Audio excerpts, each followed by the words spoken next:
ከተራራው ላይ ክፍል 7 ፉአድና ሙና ቢርበው ሆዴን ነው ደግሞም ብርቅ አይደለ ተጎርተሽ ሳይሽ ነው ውስጤ የቆሰለ አይዞኝ የኔ ምስኪን። አሰላሙ አለይኩም ወራህመቱላሂ ወበረካቱ። ውድና ተከበራችሁ የአብዱ ቲም ፋሚሊያንስ እንዴት ናችሁ? ክፍል 7ን ተራራው ላይ ከአንድ ቀን እረፍት በኋላ ይዘነው መጥተናል። እስኪ እናስከትለው። ፍራሹ ላይ የተጋደመችውን ውድ እህቴን በስስት እያየው ቀጣዩን ክፍል ማንበብ ጀመርኩ ይላል። ኤቦይ የማይ ሁኔታ ከቀን ወደ ቀን እየከፋ እየመጣ ነው። እኔ ደግሞ የሥራ ቦታውን ጫና መቋቋም እየታከተኝ ነው። የሴቶቹ ተንኮል፣ ያለቀይ ጉንተላ፣ ብቻ ምን ልበልህ ጭንቀት ሆኖብኛል። ሴቶቹ በአለቃዬ ደንበኛ ወደ እሷ አንልክም እያሉ እንዲያባረረኝ እየተውቱት ነው። በዚህ በኩል ደግሞ እሷ ብሬው እንድተኛ የማያቀርብልኝ መደለያ የለም። አሁን ከስራ መባረሩን እንደማስፈራሪያ መጠቀም ጀምረዋል። እኔ ደካማ ነኝ፣ አቅም የለኝም። ዛሬ እሱ ቢያባርረኝ ያለ ተያዥ ሌላ ቦታ ስራ ለማግኘት መከራ ነው። መቻል አለብኝ ብዬ አስባለሁ፣ ግን ደግሞ ከበደኝ። ከዚህ በኋላ የቀድሞዋን ኢንትሳር መሆን መቀጠል የሚችል አይመስለኝም። አዎ ኢቦይ፣ ያቺ ኢንትሳር እየሞታች ነው። የእንባ ዘለላዎች ከዓይኔ ቅጥር እየተሽቀዳደሙ ይወጣሉ። እምባዬን እያበስኩ ኢንቱዬን በስስት ተመለከትኳት። አሁን የኔ ተራ እንደሆነ ተሰማኝ። ከዚህ በኋላ በኢንት ማሳበብ ምክንያት ያለኝ አይመስለኝም። ህልሟን ላሳካ ካልኩ ያሰበችው ቦታ ብደርስ እንኳ ሳታይ መሞቷ ነው። ከዚህ በኋላ ኢንቱ በእኔም ሆነ በእርሷ ህይወት ላይ መወሰን ማቆም ይኖርባታል። ሀሳቧ መልካም ነበር፣ ግን ደግሞ በእኛ ሁኔታ የሚሳካ አይመስለኝም። አብዱኪ ልክ ነበር፣ ልድራት ይገባል። ባትፈልግ እንኳ ግድ ይለኛል። አቀርቅሬ ከራሴ ጋር ስከራከር ረዘም ያለ ጊዜ ካሳለፍኩ በኋላ አብዱኪ መጣ። ቀስ ብሎ ከጎኔ ተቀመጠ። ስራ መውጣቱን ተውከው እንዴ? ባካ አንደኛውን ነገ እወጣለሁ። እንዴት ሆነች ኢንቱ? ቅድም ከተኛች እስካሁን አልተነሳችም እንዴ? አለ። የብዙ ቀን እንቅልፍ ሳይኖርባት አይቀርም። እጄን ይዞ እንድንወጣ እየጠቆመ ጎተተኝ። ተከታትለን ወጣን። ከቤታችን ትንሽ ሸሸት ብለን ቀጭኑ መተላለፊያ ያለችውን ድንጋይ ላይ ተቀመጥን። አብዱኪ ፊቴን ባይኑ እየሰለለ ምን አሰብክ አለኝ። ስለምኑ? ስለሆነው ነገር ምናምን። ጥያቄው ግልጽ አልሆነልኝም። ዝም ብዬ እመለከተው ጀመር። በረዥሙ ተነፈሰና መሬቱን በእንጨት እየጫረ መናገር ጀመረ። ታውቃለህ ኢቦ፣ ብዙ ጊዜ በዚህ መልኩ ላወራ ፈልግና የኢንቱንም ያንተንም ሙላ ለመከነት እያልኩ እተወዋለሁ። አሁን ግን ልነግርህ ይገባል። ህይወት ተምሮ ቤት እንደመመላለስ ቀላል አይደለችም። የህይወትን እውነተኛ ገጽታ የምትረዳው ኑሮን ለማሸነፍ ግብ መግጠም ስትጀምር ነው። አየህ፣ አሁን እኔ ተፍ ብዬ ስለምደግፋቸው ያሉበትን እፎይታ የማውቀው እኔ ነኝ። እንዳንተ ጎበዝ ባልሆንም መማር ግን እችል ነበር። ከቤተሰብ የኑሮ ደረጃ አንጻር ግን ገና ከመስፈርቱ ተፍ ባልል ኖሮ ዛሬ ጋሸን እንዲህ ሲያረጅ የምንበላው እንኳን እቸገር ነበር። ግን ከጎን ገባሁላችሁ። ቤታችንም አልፈረሰም። ጋሼም አባይም ደስ ብሏቸው ይኖራሉ። ቢያንስ ምን እንበላለን ብለው አይጨንቁም። ገባህ? ኢንቱን አንተ ከምትረዳት በላይ እረዳታለሁ። እኔም እሷም የውጭውን ዓለም ተጋፍጠነዋል። እኔ ወንድ ነኝ፣ ከማንም ጋር ታገይ የሆነ ነገር ይዤ መግባት እችላለሁ። ለእሷ ግን ይከብዳል። ሴት ናት፣ ብዙ መከራ አለ። የኢንቱ ደግሞ ስንት እንደሆነ ታውቃለህ? 3,000 ምናምን ነው። እሱንም አሁን በጣም አደጋ ተብሎ ማለት ነው አደገ ተብሎ ማለት ነው። ከዚህ 22 ትራንስፖርት ስንት እንደምታወጣ ታውቃለህ? ብዙ ነው። አንተና አባዬን መመገብ ስላለባት እሷ ምግብ አትበላም። እናንተ ወሩ ሙሉ እንድትበሉ ስትል እሷ ምሳ አትበላም።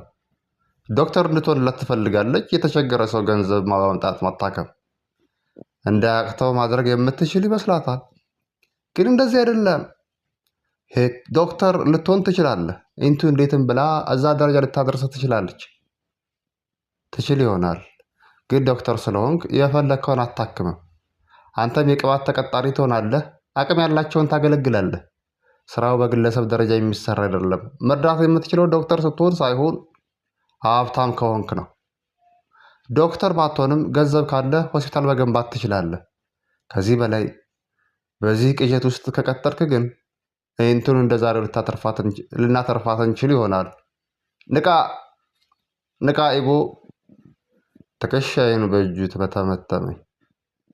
መንታ መንገድ መሃል ቆሞ ለምርጫ እንደተቸገረ ሰው ሁለቱንም መንገድ የት እንደሚያደርስ እንደማያውቅ ልክ እንደሱ ውዝግብ እንዳልኩ በዝምታ ተዋጥኩ። አብዱኪ ቀጠለ። በዚህ ጉዳይ ላይ ከኢንቱ ጋር ብዙ ጊዜ ተጨቃጭቀንበታል። አንተም በዚህ መልኩ እንዳልጫነት አስጠነቅቀኝ ስለነበር ምንም ማድረግ አልቻልኩም። ኢቦ ከዚህ በኋላ ሕፃን ልጅ አይደለም ማስብበት። ትቶኝ ወደ ቤት ገባ። ትንሽ ቆይቼ የተከተልኩት። ኢንቱ ተነስታ ነበር ከአብዱኪ ጋር ሲያወሩ ደረስኩ። ፊቷ ወደ ቀደመው ፍቃቷ ተመልሷል። ከአጠገቧ ስቀመጥ አይኔ ላይ አፈር አፈጠጠች። አልቅሰሃል እንዴ? በእጇ ራሴን እየዳበሰች ጠየቀችኝ። ዝም አልኳት። ደህና ነኝ እኮ ምንም አልሆንኩም እኮ እያለች ከጀርባዬ ተጠመጠመችብኝ። ምንም መናገር አልፈለግኩም። የሰፈር ሰዎች ኢንቱን ለመጠበቅ ወደ ቤት መምጣት ስለጀመሩ እኔና አብዱኪ ቦታውን ለእነሱ ለቀን ወጣንና የቀድሞ ድንጋይ ላይ ተቀምጠን። ታውቃለህ አብዱኪ፣ ለእኔ ትክክለኛው ነገር የኢንቱን ህልም ማሳካት ሐኪም መሆን ይመስላኝ ነበር። እኔ ፈልጌው ሳይሆን እሷ ስለምትፈልገው ማለት ነው። ግን ልክ ነህ። ኢንቱዬን እኛን ለማኖር ምን ያህል መስዋዕትነት እንደከፈለች እንደነበር እስከ ቅርብ ጊዜ ድረስ አላውቅም ነበር። እንዳንተ እውነተኛውን ዓለም ከመጋፈጥ ይልቅ በመጽሐፍ ተሸሽጌ በእሷ ምቾቴን ስገነባ ነበር። ሳግ ተበተበኝ። አብዱኪ ትከሻን እየቀነቀ ሊያባብለኝ ይሞክራል። ግን አሁን ወስኛለሁ። ምናልባት የ12ኛ ክፍል ፈተና ስለደረሰ ልፈተን እችል ይሆናል። ከዚህ በላይ ግን ኢንቱዬ ላይ ሸክም አልሆንም። አሁን ኢንቱን የመንከባከቢያ ጊዜ ነው። እስከ ዛሬ ለእኛ ኖራለች። ከዛሬ ጀምሮ ለእርሷ መኖር መጀመር አለብኝ። ማንኛውንም አይነት ስራ መስራት ካለብኝ እሰራለሁ። ማንኛውንም። እምባዬን እየጠራረኩ ጉልበቴን መደብደብ ጀመርኩ። ትዝ ይልሃል አለ አብዱኪ መሬቱን በእጁ እየዳሰሰ። አንድ ቀን ማታ እንደውም ኢንቱ ራት ከእኛ ጋር ከበላች ቆይታለች። አቅርባልም በልቻለሁ ብላ ብሉ ትላለች ምናምን ብለኸኝ ሰላጣ ምናምን ገዝተን አልገባንም? ያኔ ለምን ምግብ የገዛው ይመስልሃል? በልቻለሁ ብሉ ምናምን የምትላችሁ የእውነት በልታ ሳይሆን ገንዘብ አጥሯት ወሩ እስኪደርስ እናንተ የምትበሉበትን እንዳታጡ ብላ እንደሆነ ስለባተትኩ ነው። ሰላጣውን ይዘን ስንገባ ግን የሌለ ደስ ብሏት በላች። ከዛም ብዙም አልቆየ አስመለሳት አይደል? ምክንያቱም ምግብ ካገኘች ቆይታ ነበር። ኢንቱ እየበላች አልነበረም። ይገባሃል ብዬ አስቤ ነበር። አንተ ግን አልገባህም ኢቡ። ኢንቱ ያንተ ብቻ ሳትሆን የእኔም እህት ናት። አብረን ነው ያደግነው። ሌላ እህት የለኝም። ሁሌም ስራ እንድትጀምር የምወተውት ለዛ ነበር። ከዚህ በኋላ ጊዜ አታጥፋ፣ ፈተናውን ተፈተን። ከዛ በኋላ ግን ቤቱን ተረከብ። እስከዛ የሚያስፈልግህ ነገር ካለን ያለው። ከዚህ በፊት የተፈጠሩ ነገሮችን በአእምሮ ለመደሳሰስ ሞከርኩ። ደደብ እንደሆንኩ ተሰማኝ። የእህቴን ህመም እንኳን በቅጡ መረዳት የተሳነኝ ገልቱ። በራሴ አፈርኩ። አብዱኪን ጋሼ ከኛ ቤት ሲወጡ ስለጠሩት ከእሳቸው ጋር ሄደ። ድንጋዩ ላይ እንደተቀመጥኩ በምትሸጠዋ ስልክ ያነሳኋቸውን ገጾች ማንበብ ጀመሩ። ኢቡይ ጨንቆኛል። የማይ ነገር ከአቅሜ በላይ ሆኗል። ቢያንስ የተሻለ ምግብ መብላት አለባት። መሞቷ ባይቀር እንኳ ጥቂት ቀናት ብናያት ብዬ ይመኛለሁ። ቀኑ የደረሰ እየመሰለኝ እየፈራሁ ነው። አሁን አሁን በጣም ፍርሃት ይለኝ ጀምሯል። ምናልባት እናት የሌለው ስለሌለ እናቱን አስቦ ያዝንልኛል ብዬ ለአሰሬ ስላለሁበት ሁኔታ ነገርኩት። ኩራቴን ከተውኩ እንደሚረዳኝ ነገረኝ። ኩራትን መተው ማለት ባሻው ሰዓት እንደፈለገው ሊያደርገኝ መፍቀድ ማለት ነው። ክብርን መጠበቅ ለእሱ ኩራት ነው። ከምሰራበት ሱቅ አጠገብ ካሉ ሱቆች ውስጥ ከቦሶቹ ጋር የምግባባቸውን እየሄድኩ ለመንኳቸው። ቅድመ መስፈርታቸው ግን ይሄው ነበር። ለገንዘቡ ችግር የለውም፣ ግን በምላሹ ምን እናገኛለን ይሉካል። ታውቃለህ፣ ቆንጆ ባልሆን ኖሮ ይሰጡኝ ነበር ይሆን እያልኩ አስባለሁ። እንዲፈልጉኝ ያደረጋቸው ውበቴ ነው እና ምን ላደርገው? በምላሹ ምንም ሳይፈልግ ደግ የሚሆን ጠፋ። እንደ አባ ደግ የሚሆንልኝ አጣሁ። ይህ ንግግሯ ትዝ አለኝ። አንድ ቀን ማታ ደግ ስሆን በምላሹ ምንም እንዳልፈልግ እያስለቀሰች መክራኝ ነበር። ንባቤን ቀጠልኩት። እቦይ ዛሬ ደስ ብሎኛል። አንድ በቅርብ በዋስ የተፈታ ሱቅ የታሸገበት ቦስ ነበር እና ዝም ብዬ ስለማይ ነገርኩት። ገንዘብ ይሰጠኛል ብዬ ሳይሆን ቢያንስ የምለምነው ሳይሆን ጭንቀቴን የማጋራው ሰው ነው ብዬ የውስጤን ዘረገፍኩለት። ከሰማኝ በኋላ ምንም ሳይናገር ትቶኝ ሄድና ተመልሶ መጣ። አይዞሽ ብሎ የተጠቀለለ 10,000 ብር ሰጠኝ። ከኔ ምንም አልፈለገም። በደግነቱ ተገረምኩ። ሰው ሁሉ እንደሱ ደግ ሲሆን በምላሹ ምንም ባልፈልግ ብዬ ተመኘው። ኤቦዬ አንተም ደግ ስትሆን በምላሹ ምንም አትፈልገሽ። ሊያውም ሱቅ ተዘግቶበት እኮ ነው እንዲህ የሰጠኝ። አስበኸዋል? ደስታዬን መቆጣጠር አቅቶኛል። ፈገግ አልኩ። ቢያንስ አንድ እንኳን ጥሩ ሰው ስለገጠማት ደስ አለኝ። የሰፈራችን ልጅ ሚጣ ከኛ ቤት እንቱን ጠይቃ እየወጣች ቤት እየተጠራሁ እንደሆነ ነገረችኝ። ተነስቼ ወደ ቤት ገባሁ። ሁሉም ጠያቂዎች ሄደው ነበር። የት ጠፋህ አለች እንቱ ጀርባዬ ላይ እየተጠመጠመች። ሰው እስኪወጣ በር ላይ ተቀምጬ ነበር። ኤቦዬ አትኮሳተርብኝ እንጂ ያ ላንተ ማን አለኝ? ሳላስበው መንሰቅሰቅ ጀመርኩ። እኔስ ማን አለኝና ነው ምግብ ሳትበይ ልትሞች የነበረው? ለእኔ እኮ ከምግብ በላይ የምታስፈልገኝ የአንቺ መኖር ነው። ሞተሽስ ቢሆን እንቱዬ፣ ሞተሽስ ቢሆን። ተንዘፈዘፍኩ። እማዬ እያየችን ታለቅሳለች። ኤቦዬ ትረበሽብኛለህ ብዬ ፈራው።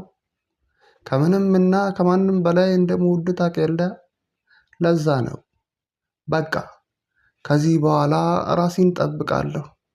በደንብ እበላለሁ። ይቅርታ አድርግልኝ። ስወድህ። ወደ እሷ ዞሬ እቅፍ አደረግኳት። ጭምቅ ከሞት የተመለሰች አይነት ስሜት ይሰማኛል። እንቱዬ ምንም ብታደርጊ እረዳሻለሁ። ራስሽን ከጎዳሽ ግን ዳግመኛ አታገኘኝም። ከእቅፌ አውጥቼ እምባዋን ጠረኩላትና እጇን ሳምኳት። ፈገግ አለች። እማዬ ፈገግ እንዳለች እቅፏን ዘረጋችልን። ሁለታችንም ወደ ፍራሿ ሄደን ተጠመጠምንባት።